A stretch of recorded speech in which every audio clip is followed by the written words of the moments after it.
Welcome back. You're now watching the political segment of the weekend show. The topic of discussion is the aftermath of the NSAS protest. We're still dealing with the fallout today. And as a matter of fact, we have our reporter, Basi Edmanuel, right now at the Lekki toll gate to give us live feedback on what's happening on ground. Basi, can you hear me? Yeah, I can hear you. Sir. What's the situation on ground at the moment? All right. We are at the Lekki toll gate, the Abirasi Segun Plaza, that is where it was expected that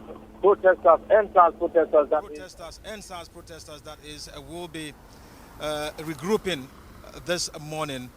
But as we speak, that has not been able to happen because there's been a heavy presence of security operatives here since last night. They were here making sure that they nip in the bud, as it were, any movement that suggests protesters were going to be regrouping here. As of this morning, I actually witnessed a couple of arrests. Yes, they made sure that the security operatives made sure that anyone who is not a journalist, anyone who is not a security personnel does not have a thoroughfare, that cannot walk past this vicinity. And some people were apprehended. Some of them were bold enough to say that they are protesters and they will continue to protest. They should take them to wherever. While some said that they were mere passers-by, they wanted to pass by when they were picked up. And that has been the situation. So far, we have not had any untoward development. Basi, talk to me more about the people who were arrested. Were they found committing any offense? Were they found committing any crime? Or they were just passing by the protest and gathering passing by the toll gate and gathering at the moment? Were they, what happened exactly? What led to the arrest? All right, some of them said they were not protesters. They wanted to pass by when they were picked up. But some of the security operatives here, when we put questions to them, the much they could tell us is that they have evidence that these guys are protesters. So they are taking them away to try them, and then they will be punished appropriately for attempting to breach the peace. But again, we also have to say that a group, Defend Lagos group, which wanted to stage a counter-protest, as it were, a counter-protest against the NSAS protesters. That group has come out to say that they are no more going ahead with their counter-protest, and that is because they've been given assurance by the security forces that there won't be any NSAS protest. And that we have been able to see happen because anybody who comes in trying to say he's a protester will be picked up, and then there has been a black Maria that's been kept to take them away. We actually saw a truck, as a matter of fact, a truck that came with a generating set, and loudspeakers, and some banners, and the occupants were actually coming for the protest. They were apprehended and taken away along with their trucks, and that is the much we can give as far as evidence of protest or supposed plan to protest is concerned. Basi Edmanuel, thank you so much for that report. We'll join you again in our subsequent bulletins. Thank you so much for your time. We're bringing it back to the studio now. We have a few guests with us. Thank you very much, Osazu. You're welcome, to discuss the fallout of the process. As you heard from our reporter in Lagos, people are being arrested for exercising their fundamental human rights. I asked him categorically, did you see them, committing any crime aside exercising their fundamental human rights? And he said no. People that were even suspected to be protesters were packed in a truck. How do you respond to that? So for starters, I mean, this is what the government has always wanted. The government has always wanted an opportunity to harass, oppress, and arrest young people, especially when those things the young people are doing are quite unpopular to them. Now, we have not seen any difference between the realities we find in our democratic system here and what is probably obtainable in a place like China. which our government likes to give reference to. I mean, they're quick to talk about China. You know, when you suppress the rights of the people to agitate, you know, then you begin to send a very wrong signal. And it begins to take us back to the times when it was a fully military regime where the streets were militarized, where people couldn't have a different opinion from the opinions of the people in government. Now, it is still the fundamental human right of Nigerians to protest when they feel they should protest. Now, when you begin to deliberately take away that right, then it becomes a problem. Maybe we should just tell ourselves the truth. We're not a democratic society after all. Segun, so a lot of this started just this week when the panel of inquiry in Lagos voted on the reopening of the Lekki toll, and the vote went 9-5, which, as of yesterday, the youth representative Renew has also pulled out of the panel because she has stated that she's not going to be a part of the cover-up. That was where conversation started about occupying the Lekki toll today. Do you feel the claims of the young people having these conversations are valid? Thank you very much, and thank you for having me. I feel that NSAS in itself is a genuine agitation. It's a genuine agitation because every youth, no matter who you are, you know, your political divide or where you're from, you support, you know, the fight against police brutality that has predated this administration. It has gone on for, you know, say probably decades. And I remember when NSAS started, even the president's daughter, Zara, you know, Vice President's daughter, Kiki Oshibaju, all tweeted in support of NSAS. You know, the president acted swiftly, you know, within days to disband NSAS. Then what did we hear? You know, we hear that, you know, the demands are now 5 over 5. They say there's a 5 over 5 demand. And the president, you know, after consultations with the vice president and all that, acceded to those 5 demands.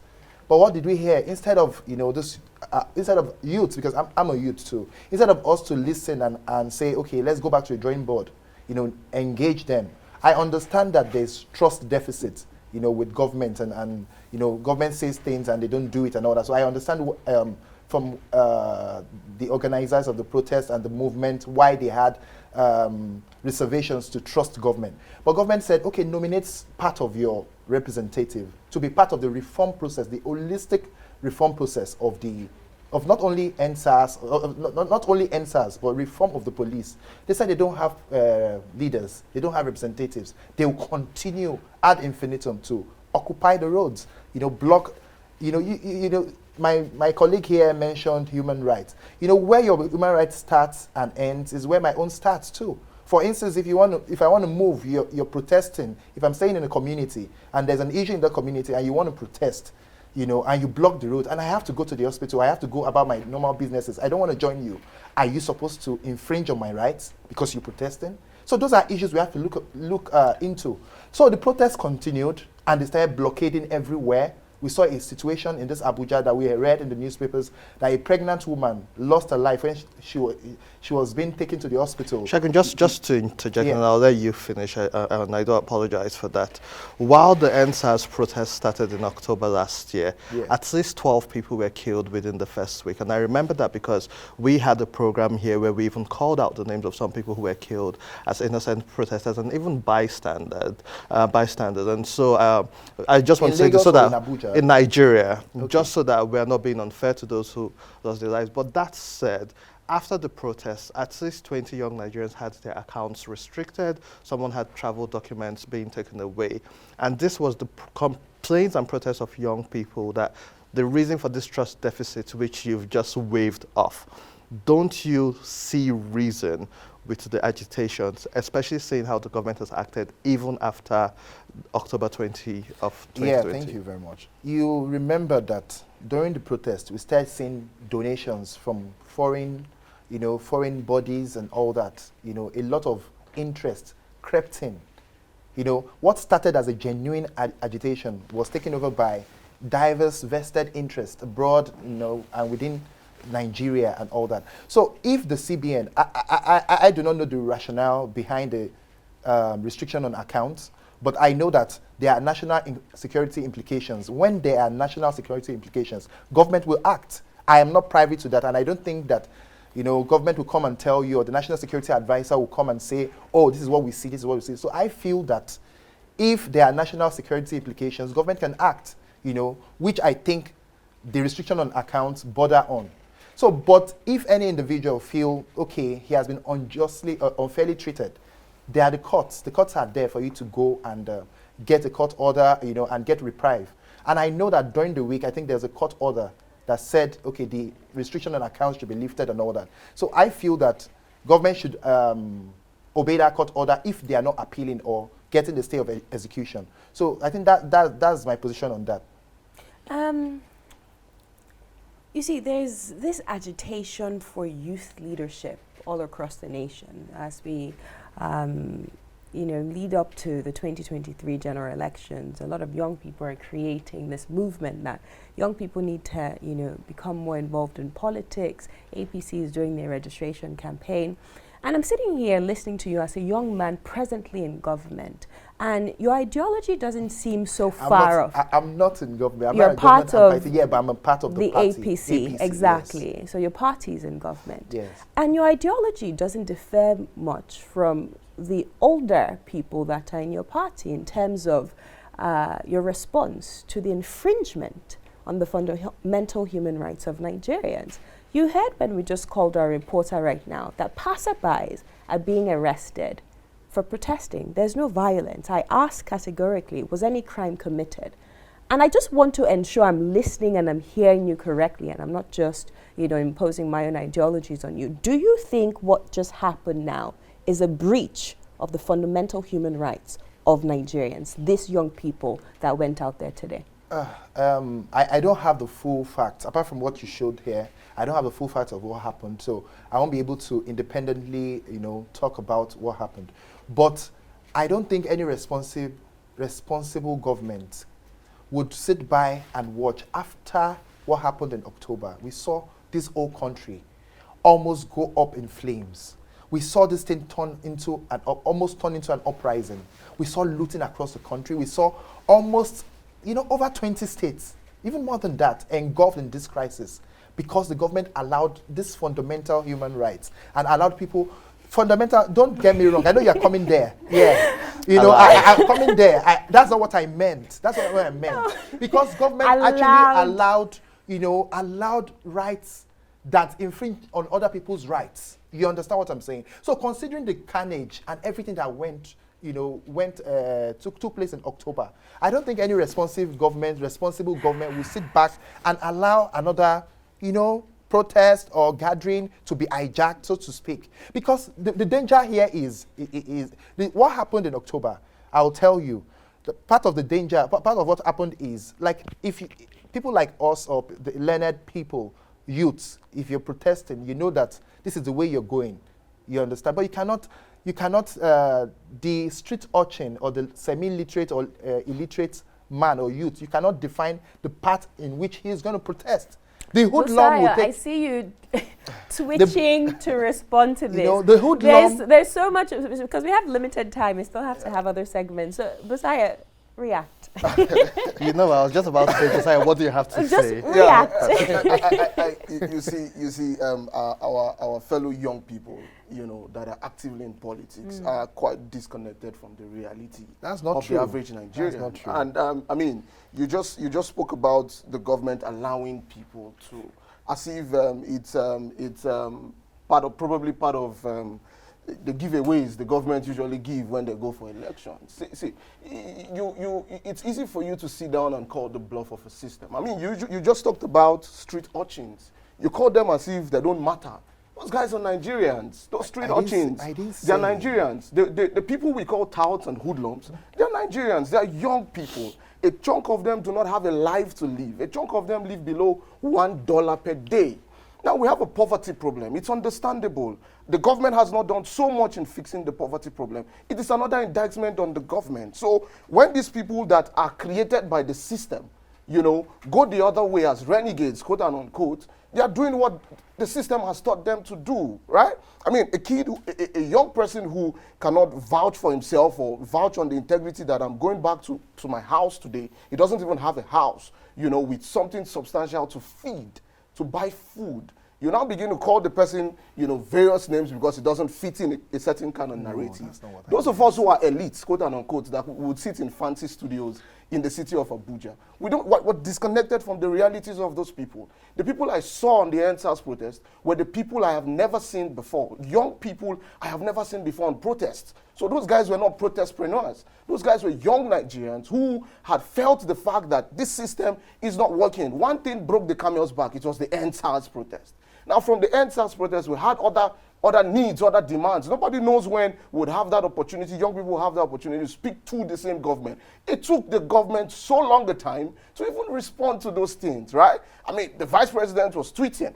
The president didn't say anything for a while. You understand? Now, so fundamentally, we're not going to try to call ourselves names, but the truth of the matter is what we have is a failure of a system. It may have not started today, but we should begin to fix it from now, because the truth of the matter is those young people who call hoodlums and touts they are Nigerians, the day they begin to exercise their own rights, quote and unquote, it would not be palatable for all of us. And that's the truth. And we also saw that the government was complicit when it started paying boys. I was at Beggar when those boys came, you know, and they were apprehended and they were given 500 naira, right? Anything can be used. So just to bring back some context, Yeah. Last year, during at some point during the NSAS protest, it was discovered that in a year of a pandemic where private sector and government had put money aside on palliatives for the people, certain people kept them in warehouses and they weren't shared to Nigerians.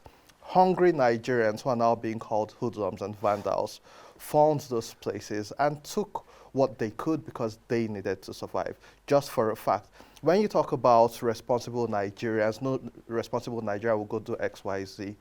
As someone who has affiliations with the government, has anybody been prosecuted for all the palliatives which were hidden from the people last year?